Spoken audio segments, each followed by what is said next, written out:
Olá, meu irmão, minha irmã, eu sou o Padre Jean Rafael, pároco da paróquia São José do Baeta Neves, em São Bernardo do Campo.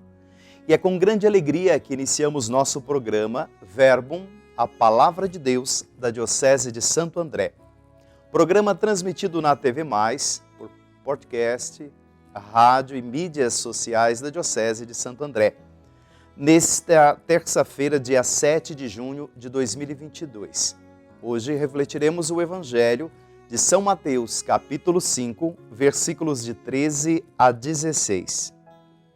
Vós sois o sal da terra. Se o sal perder o sabor, com que salgaremos? Não servirá para mais nada, senão para ser jogado fora e pisado pelos homens. Vós sois luz do mundo. Uma cidade situada sobre a montanha não pode ficar escondida. Se não se acende uma lâmpada para colocá-la debaixo da caixa, e sim num candeeiro, onde ela brilha para todos os que estão na casa. Assim também brilha a vossa luz diante dos homens, para que vejam as vossas boas obras e glorifiquem o vosso Pai que está nos céus.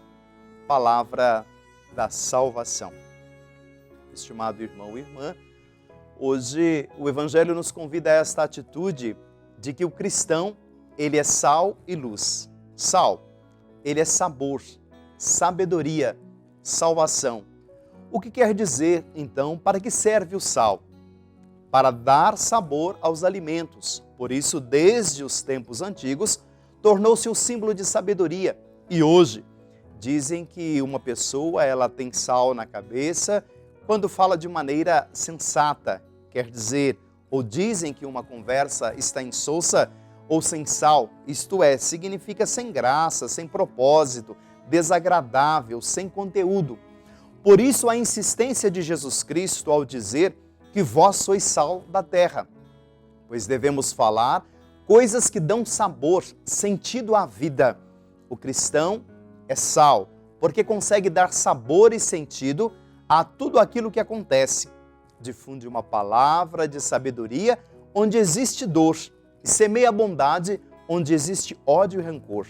O sal, ele não serve somente para dar sabor aos alimentos, ele é usado também para conservar os alimentos, para impedir que estraguem. E da mesma forma, eu, você, nós, cristãos, devemos ser sal da terra e dar sabor à vida das pessoas e conservá-las no amor de Deus, pois com sua presença impede com que a humanidade se corrompa e não é permitido aos irmãos que sejam conduzidos por princípios perversos e ilusórios.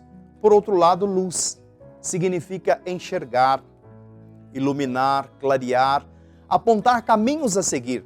A luz não existe para ser olhada diretamente. Por exemplo, se alguém fixa o olhar no sol ou numa lâmpada muito forte, o que há de enxergar? Nada, somente estraga a visão. Não se deve olhar para a luz e sim para as coisas iluminadas.